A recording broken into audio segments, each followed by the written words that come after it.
우리 하나님 말씀 보도록 하겠습니다. 마가복음 7장 1절에서 13절의 말씀입니다.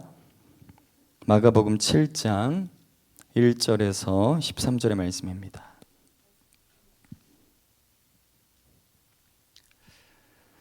우리 한 절씩 교독하도록 하겠습니다. 살아계신 하나님의 말씀입니다.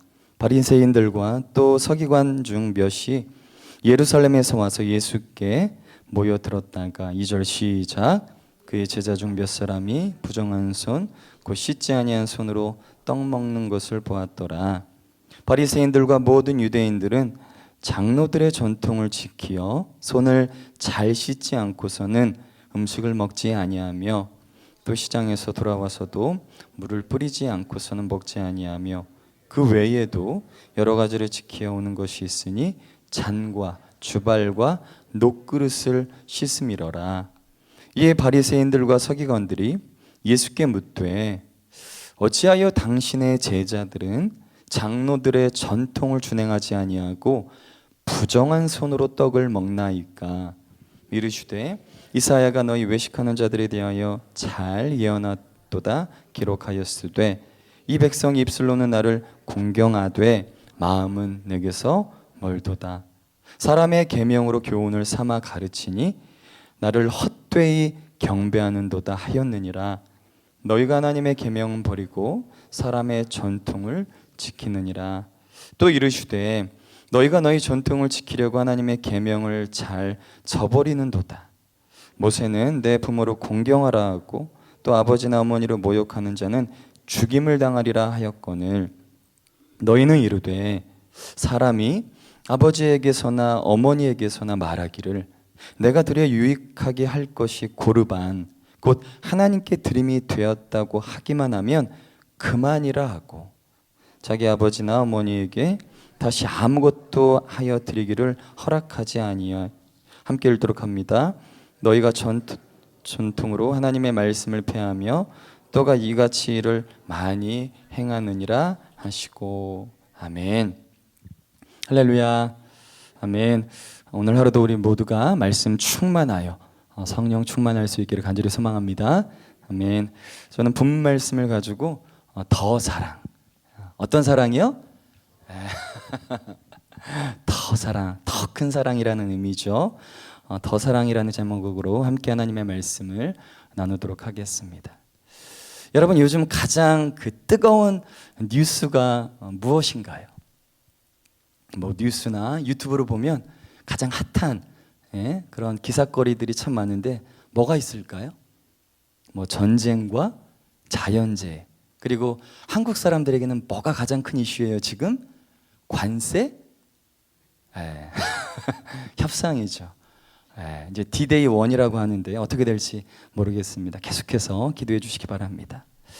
여러분, 이런 소식들을 들으면서 우리 모두가 느끼는 건 모든 것이 불안정하다라는 것입니다. 여러분, 우리 모두는 극단적인 개인주의 시대에 살아가고 있습니다. 세상적 기준으로 세상 사람들뿐만 아니라 모든 하나님의 사람들도 그 기준에 맞춰서 살아가고 있다는 거예요. 그런데 더 큰 어려움은 이런 세상적인 기준은 늘 상대적이라는 것입니다. 시대와 상황에 따라서 늘 변하는 것이 바로 무엇이라는 거예요? 세상적인 기준입니다. 여러분, 나라와 나라가 아직도 전쟁을 합니다. 70년 전 얘기를 하는 것이 아니라 지금도 나라와 나라가 총싸움을 하고 있는 거예요. 그리고 나라와 나라가 이제는 자국의 이익을 창출하고 경제 성장을 촉진하기 위해서 예전에는 상상할 수 없는 천문학적인 세금을 매기고 있어요. 그리고 결혼은 여전히 우리 모두가 중요하다라고 생각은 하지만 그 신성함과 무게는 예전 같질 않아요. 모든 게 불안정하고 변해가고 있습니다. 그러나 변하지 않는 한 가지가 있습니다. 그것은 바로 하나님의 사랑인 줄 믿습니다. 여러분, 믿음의 선진들은 늘 하나님의 사랑에 사로잡혔고 그 사랑 때문에 하나님의 역사에 동참하고 행동하였습니다. 사도 바울은 사람들이 그의 정신이 온전하지 않다라고 이야기했지만 그는 신경 쓰질 않았어요. 오직 그가 살아가는 단 한 가지의 이유는 사람들에게 하나님의 심판과 예수 그리스도의 사랑을 알리는 것이었습니다. 여러분, 그리스도의 사랑에 우리 자신을 온전히 내어 맡기게 되면 세상의 다른 무엇이 아닌 오직 그 변하지 않는 하나님의 사랑에 우리 자신을, 우리의 영혼을 맡기게 되면 우리는 우리의 삶 가운데 성령의 열매를 맺을 수 있는 줄 믿습니다. 시대와 세대가 어렵습니까? 예수 그리스도를 더 사랑하십시오. 예수 그리스도의 사랑에 더 사로잡힐 수 있기를 간절히 소망합니다. 우리 본문 1절의 말씀을 제가 다시 한번 읽어보겠습니다. 바리새인들과 또 서기관 중 몇이 예루살렘에서 와서 예수께 모여들었다가. 아멘. 여러분, 바리새인들과 서기관들이 예루살렘에서 지금 예수님이 있는 갈릴리 지역까지, 자그만치 93마일이나 되는 지역까지 예수님에 대한 소문을 듣고 찾아오게 됩니다. 바리새인들과 서기관들 많이 들어보셨죠? 여러분, 그들이 누군가요? 그들은 평생 동안 성경을 연구하는 사람들입니다. 요즘 말로 이야기하면 일평생 학문에만 정진하는 학자들이었어요. 학창 시절을 생각해 보면 늘 책상에 앉아 공부만 하고 독서를 취미로 생각했던 친구들이 있었죠. 나는 아니었어, 그죠? 그런 친구들이 있었습니다. 여러분, 그런 친구들 한번 생각해 보면 뭐가 떠오르세요? 굉장히 착하고 순수했습니다. 여러분, 바리새인들과 서기관들은 일평생 성경을 연구하고 가르쳤던 자들이었어요. 언뜻 보면 굉장히 순수하고 청결하고 청빈한 자들로 우리는 생각할 수 있어요. 그러나 그들은 예수님의 출현으로 자신들의 입지가 크게 흔들리게 되자 예수님을 흠잡을 목적으로 그곳까지 온 굉장히 정치적인 자들이었습니다. 믿음의 공동체, 이 교회를 보면 무엇이 있습니까? 여러분, 우리 교회를 보면 뭐가 있어요? 하나님의 은혜가 있고, 여기서 아멘 이렇게 해주셔야 되는데 예, 하나님의 사랑이 있잖아요, 그죠? 아멘.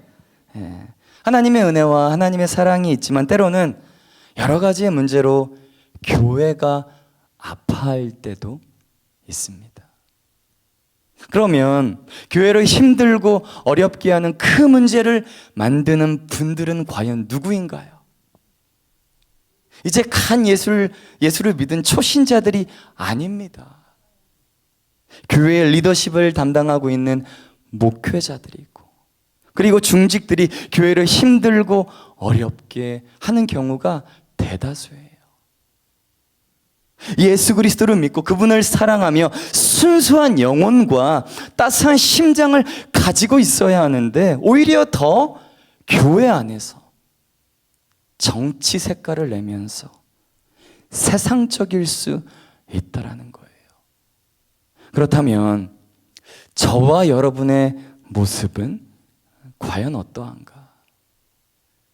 여러분, 나를 가장 잘 아는 사람은 누구입니까?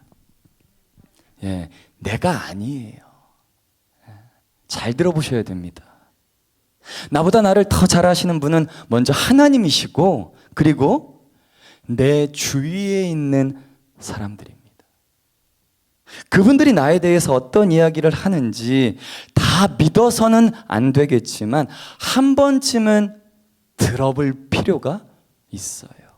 왜냐하면 사람들의 이야기를 통해서 나의 모습을 스스로 점검할 수 있기 때문입니다. 저는 성도님들과 교제를 하다가 가끔 이렇게 뜬금없이 이렇게 물어봐요. 요즘 제 모습이 어때요? 이렇게 물어봅니다. 네, 그럼 처음에는 목사님 너무 차가워요. 네, 그렇게 보이나요? 말을 안 하고 있으면 좀 다가가기 쉽지 않아요. 어려워요. 이런 말들을 하실 때가 있어요. 솔직히 저는 할 말이 없어서 그냥 가만히 있는 거거든요. 그런데 주위 분들은 그렇게 보신다는 거예요. 저는 전혀 몰랐습니다. 그래서 그때부터는 좀 더 편하게, 좀 더 웃으면서 때로는 농담도 하면서 그렇게 지내려고 하고 있습니다. 여러분, 하나님께 늘 우리의 영혼을 정결하고 깨끗하게 해달라고 간구하셔야 합니다. 그리고 나의 모습이 우리 가정에서 이 믿음의 공동체 안에서 어떻게 보여지는지 스스로 점검해야 되는 거예요. 그렇게 늘 점검하면서 예수 그리스도를 닮아가는 자녀로서의 삶을 넉넉히 살아갈 수 있기를 간절히 소망합니다. 우리 본문 2절에서 4절의 말씀 제가 읽어보겠습니다. 그의 제자 중 몇 사람이 부정한 손, 곧 씻지 아니한 손으로 떡 먹는 것을 보았더라. 바리새인과 모든 유대인들은 장로들의 전통을 지키어 손을 잘 씻지 않고서는 음식을 먹지 아니하며 또 시장에서 돌아와서도 물을 뿌리지 않고서는 먹지 아니하며 그 외에도 여러 가지를 지켜오는 것이 있으니 잔과 주발과 놋그릇을 씻음이로라. 아멘. 여러분, 바리새인들과 서기관들은 예수님을 보기 위해서 먼 길을 왔습니다. 지금이야 90마일 멀지 않죠. 그런데 고대 근동 당시에는요, 뭐가 아무것도 없었습니다. 걸어 다녔어요. 뛰어 다녔습니다. 굉장히 먼 길을 그들은 예수님을 보기 위해서 왔어요. 그런데 그들이 본 것은 무엇인가요? 예수님의 제자 가운데 몇 명이 손을 씻지 않고 떡을 먹는 것이었습니다. 분명히 그들은 예수님의 소문의 이 주인이 여부를 확인하기 위해서 먼 길을 애써 왔는데 정작 그들이 본 것은 장로들의 전통을 지키지 않는 제자들의 모습, 다시 말하면 영혼에 대한 연약함이었어요. 여러분, 본문에 나오는 장로들의 전통이란 장로들의 입에서 입으로 전승되어 전해진 율법인데 모세가 직접 말로 장로들에게 전해졌다라고 여겼습니다. 누가요? 모세가. 그래서 그들 가운데 이미 기록된 율법보다 그들은 장로의 그 율법을 더 중요시했어요. 당시 랍비들은 이 장로들의 전통을 범하는 것을 죽음에 해당하는 죄로 간주했다라고 합니다. 그것이 도대체 뭔데? 여러분, 바리새인들과 서기관들의 시선은 예수님이 아니라 의로움의 표시로 삼았던 전통이었어요. 우리는 보이는 것을 보는 존재가 아니라 보고 싶은 것을 보는 자들입니다. 마치 이런 거예요.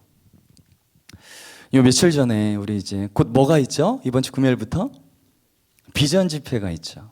우리 이제 교회 입구에 비전 집회 포스터를 붙여놨는데요. 성도님들이 이걸 보면서 막 이렇게 이야기하시는 거예요. 이런 게 있네. 언제야? 주제가 뭐야? 이렇게 막 물으시는데 저는 이 포스터가 양쪽에 붙여 있는데 그게 높이가 안 맞는 게 확 보이는 거예요. 이걸 제가 이야기하니까, 한 성도님에게 이야기하니까 그 성도님께서 저에게 목사님 이런 게 보이세요? 이렇게 이야기하시더라고요. 저는 포스터의 내용이 아니라 뭘 본 거예요. 뭘 보고 싶은 거였습니까? 포스터가 잘 붙여져 있는지를 보고 싶었던 거예요. 지난주에는 또 이런 일이 있었습니다. 한 교회에서 우리 아이들 썸머 프로그램을 마치고 종강식을 했는데 우리 부모님을 초대했어요. 초대해서는 지금까지 했던 그런 모든 이렇게 퍼포먼스를 영상으로 담아서 보여주기도 했고 아이들의 좀 재롱잔치를 보여주었습니다. 그런데 제 앞에 아이들의 어머님이 좀 이렇게 쭈르르 앉아 계셨어요. 아이들이 막 워십 댄스를 막 추는 시간이었습니다. 막 추는데 엄마들이 뭘 했겠어요? 핸드폰을 가지고 영상을 다 찍었겠죠. 그런데 핸드폰의 그 앵글이 다 틀린 거예요. 이쪽 엄마는 여길 계속 찍고 있고요. 이쪽 엄마는 여길 찍고 있고, 또 가운데 엄마는 가운데만 줌인을 해가지고 그렇게 찍고 있었어요. 왜 그런가요? 다 자기 자녀 사진과 영상만 찍고 계셨던 거였죠. 당연합니다. 왜 그렇습니까? 우리는 보이는 것을 보는 것이 아니라 보고 싶은 것만 보는 존재이기 때문이에요. 여러분, 공생의 시간 가운데 예수님께서는 정말 귀한 사역들을 감당하셨습니다. 바리새인들과 서기관들도 그 일을 들었고 그래서 예수님을 찾아왔었어요. 들었기 때문에 예수님을 보기 위해 온 것이죠. 그런데 그 귀한 시간 가운데 그들은 예수님을 본 것이 아니라 무엇을 본 겁니까? 영혼들의 연약함을 본 거예요. 여러분, 어떠한 상황 가운데 있다 할지라도 오직 예수 그리스도께만 집중할 수 있는 은혜가 있기를 간절히 소망합니다. 그렇다면 함께 무언가를 하고 있을 때 우리의 시선은 과연 무엇을 향하고 있는가? 교회에 와서 그리고 예배를 드리는 가운데 그리고 섬김 가운데 우리는 과연 무엇을 바라보고 있는가라는 거예요. 지금 이 순간도 우리는 과연 무엇을 보고 계십니까? 하나님입니까? 아니면 앞에서 계속 그렇게 움직이는 성도님의 뒤통수입니까? 무엇입니까? 인간적인 시선과 세상의 관점으로 교회를 바라본다면 교회의 시스템이 보이고 교회의 프로그램들이 보일 것입니다. 문제와 연약함을 보고 곱지 않을 시선을 우리는 가질 수밖에 없어요. 그러나 우리의 문제와 형편과 사정을 육과 혼으로 바라보는 것이 아니라 하나님의 시선으로 그리고 영혼으로 바라볼 때에 그 가운데 일하시는 하나님의 그 선하신 인도하심을 우리 모두가 볼 수 있게 되는 줄 믿습니다. 그 일들을 통해서 하나님의 일하심을 볼 수 있어야 되는 거예요.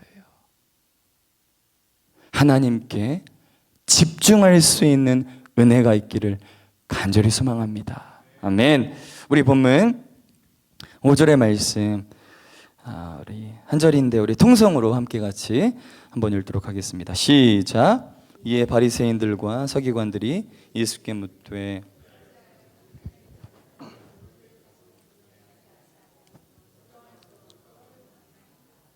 아멘. 여러분, 당시 팔레스타인에서는 먼지가 많았기 때문에 음식을 먹기 전에 손을 씻고 먹는 것은 위생상으로 굉장히 좋은 습관 중에 하나였습니다. 그래서 대부분 집에는 이렇게 물 담은 항아리가 집 앞에 놓여져 있었어요. 그러나 이 종교 지도자들이 더러운 손이라고 한 것은 실제로 손에 뭐가 묻어서 더러운 손이 아니었습니다. 구전으로 내려온 사상이나 관습으로 장로들의 전통으로 봤을 때 음식을 먹기 전에 단지 손을 씻지 않았기 때문이었습니다. 손이 더러우면 당연히 손을 씻어야 되죠. 그러나 이 바리새인들과 서기관들은 그들의 손을 그냥 보고 나서 얘기한 것이 아니라 단지 뭐예요? 장로들의 전통을 짓지 않았기 때문이라는 겁니다. 여러분, 당시 유대인들에게는 지켜야 할 율법이 자그마치 613개나 되었습니다.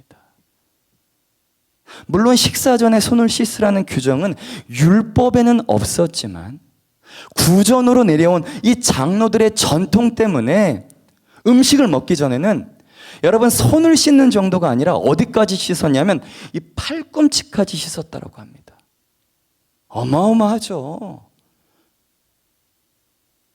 그리고 어딘가를 다녀와서는 이방인들의 접촉이 있었을 수도 있기에 목욕을 했었다고 합니다. 그리고 이방인들이 만든 모든 물건들은 물로 꼭 씻고 난 뒤에 사용을 했었어야 했어요. 그런데 여러분, 하나님께서 모세를 통해서 이스라엘 백성들 가운데 그 율법을 주신 목적이 무엇이었습니까? 우리가 악하고 죄가 있기에 하나님께서 이 율법을 잘 지켜 선한 사람이 되어 구원을 받으라고 주신 것이 아니었습니다. 다시 말하면 율법은 우리를 생명에 이르게 하는 법이 아니라 사망 아래에 있는 저와 여러분의 영혼의 상태를 가르쳐주는 법이었어요.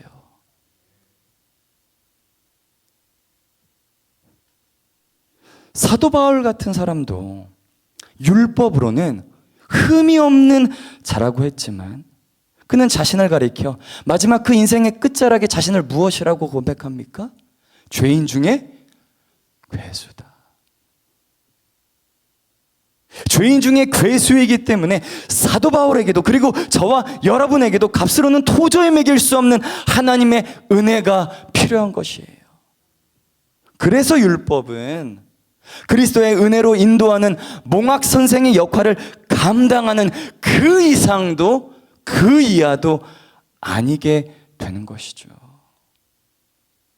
그런데 오늘 본문에 나온 바리새인들과 서기관들은 율법을 지키며 자신들의 경건을 자랑하며 그리고 그렇게 하지 못하는 자들을 정죄하고 그리스도의 사랑으로부터 멀어지는 위선적인 삶을 살게 됩니다.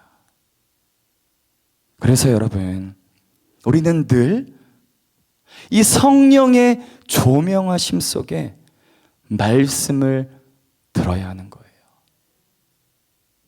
이 생명과도 같은 말씀이 우리의 영의 양식이 되어 오늘도 우리의 영을 살리게 되는 줄 믿습니다. 경건의 모습만이 아니라 여러분, 교회 10년, 20년 그렇게 신앙생활 하다 보면 우리 모두에게는 뭐가 있어요? 경건의 모습이 뭔 줄 알아요. 경건의 모습이 뭔 줄 압니다. 그리고 그렇게 행하지 않는 자들을 정죄할 수 있어요. 에이, 교회 다니는 사람이 어떻게 저렇게 행동해? 어떻게 저렇게 얘기해? 경건의 모습은 다 알아요. 그러나 이제는 경건의 모습뿐만이 아니라 경건의 능력으로 승리하는 우리 모두가 되기를 간절히 소망합니다. 우리 마지막입니다. 10절에서 13절의 말씀 제가 한번 읽어보겠습니다. 모세는 내 부모를 공경하라 하고 또 아버지나 어머니를 모욕하는 자는 죽임을 당하리라 하였거늘 너희는 이르되 사람이 아버지에게나 어머니에게나 말하기를 내가 드리어 유익하게 할 것이 구르반 곧 하나님께 드림이 되었다고 하기만 하면 그만이라 하고 자기 아버지나 어머니에게 다시 아무것도 하여 드리기를 허락하지 아니하여 너희가 전한 전통으로 하나님의 말씀을 폐하며 또 이 같은 일을 많이 행하느니라 하시고. 아멘. 여러분, 10계명 가운데 내 부모를 공경하라고 하는 건 약속이 있는 첫 번째 계명입니다. 내 부모를 공경하라. 그런데 바리새인들은 만약에 부모님께 드릴 것을 만약에 하나님께 드릴 경우에는 그렇게 해도 된다는 거예요. 이것이 장로들의 전통인 고르반인데 이것을 십계명보다 더 앞세웠다라는 겁니다. 그들은 하나님을 핑계 삼아서 소중히 지켜야 할 자신의 가족들을 지키지 않는 것을 괜찮다라고 감히 여겼던 거예요. 그렇다면 저와 여러분에게도 하나님 말씀보다는 전통과 경험이 더 우선시되고 있는 것은 과연 무엇인가? 다시 말하면 영혼을 구원하고 주님의 다시 오심을 준비하는 이 복음의 본질보다 비본질이 우선시되는 것은 과연 무엇인가라는 거예요. 마치 이런 것입니다.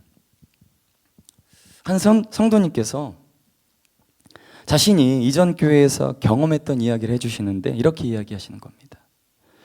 예전에 다녔던 이 교회의 이 목회자들은 정장을 입는 대신에 자유롭게 점벌을 입고 청바지를 입고 나와서 말씀을 전했다라는 겁니다. 상상이 가세요? 저나 우리 담임 목사님 부교육자들이 주일에 춥다고 점벌 입고 청바지를 입고 이렇게 나와서 말씀을 전하는 거예요. 어떤 분은 막 지금 고개를 막 절레절레 하시는데, 그리고 찬양팀은 시즌별로 상의 색깔을 맞춰서 찬양을 했다라고 합니다. 그런데 저희 교회는 어떤가요? 주일에 목회자는 항상 정장을 입죠. 넥타이를 메고. 그리고 요즘에는 찬양팀들이 상의 색깔을 맞춰서 찬양을 인도하지만 예전에는 어땠어요? 제가 한번 상상을 해봤어요. 예전에는 정말 빨주노초 파남보였습니다. 무지개 색깔이었어요. 뭐가 맞나요?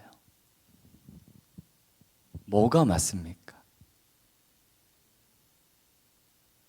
목회자들이 주일 설교를 할 때 정장을 입는 게 맞을까요?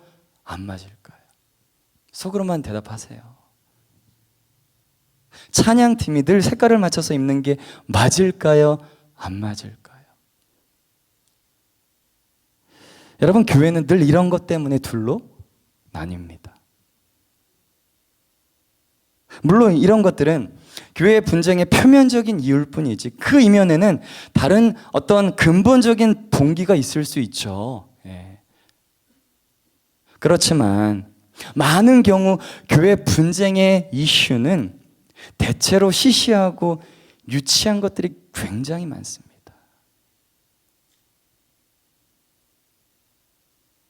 그래서 청지기의 삶을 살아가는 저와 여러분의 눈과 귀는 늘 예민하게 사람에게 맞춰져 있는 것이 아니라 나를 위해 죽으시고 부활하시고 지금도 살아계셔서 하나님 우편에서 나를 위해 기도하고 계시는 주님을 향해 우리의 시선이 열려 있어야 합니다.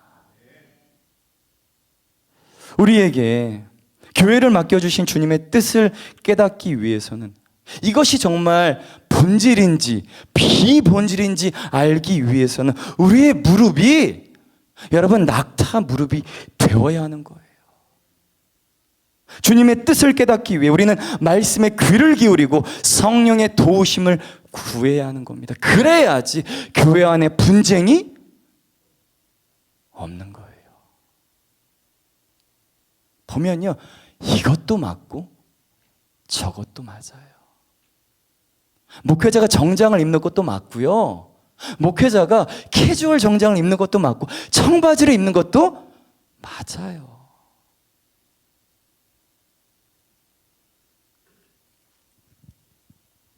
성령께서 말씀하시고 성령께서 깨닫게 해주시고 성령께서 연약하고 그리고 어리석은 우리를 도와주실 수 있도록 마음을 다해 우리는 주님께 나아가야 되는 줄 믿습니다.